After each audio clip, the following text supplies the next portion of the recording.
وبينهما حجاب وعلى الأعراف رجال يعرفون كلا بسيماهم ونادوا أصحاب الجنة أن سلام عليكم لم يدخلوها وهم يطمعون.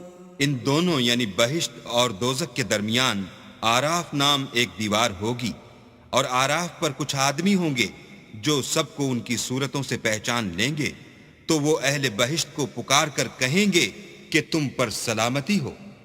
یہ لوگ ابھی بہشت میں داخل تو نہیں ہوئے ہوں گے مگر امید رکھتے ہوں گے. وَإِذَا صُرِفَتْ أَبْصَارُهُمْ تِلْقَاءَ أَصْحَابِ النَّارِ قَالُوا رَبَّنَا لَا تَجْعَلْنَا مَعَ الْقَوْمِ الظَّالِمِينَ. اور جب ان کی نگاہیں پلٹ کر اہل دوزخ کی طرف جائیں گی تو عرض کریں گے کہ اے ہمارے پروردگار، ہم کو ظالم لوگوں کے ساتھ شامل نہ کیجو. ونادى أصحاب الأعراف رجالا يعرفونهم بسيماهم قالوا ما أغنى عنكم جمعكم وما كنتم تستكبرون.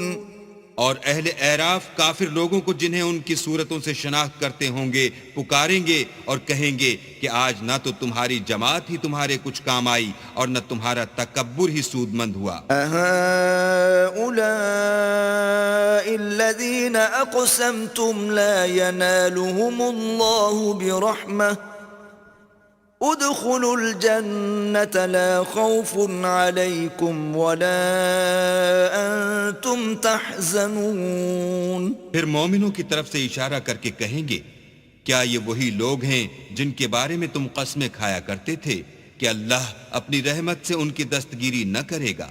تو مومنوں تم بہشت میں داخل ہو جاؤ، تمہیں کچھ خوف نہیں اور نہ تم کو کچھ رنج و اندوہ ہوگا. ونادى أصحاب النار أصحاب الجنة أن أفيضوا علينا من الماء أو مما رزقكم الله قالوا إن الله حرمهما على الكافرين. اور دوزخی بہشتیوں سے گڑ گڑا کر کہیں گے کہ کسی قدر ہم پر پانی بہاؤ یا جو رزق اللہ نے تمہیں عنایت فرمایا ہے ان میں سے کچھ ہمیں بھی دو. وہ جواب دیں گے کہ اللہ نے بہشت کا پانی اور رزق کافروں پر حرام کر دیا ہے.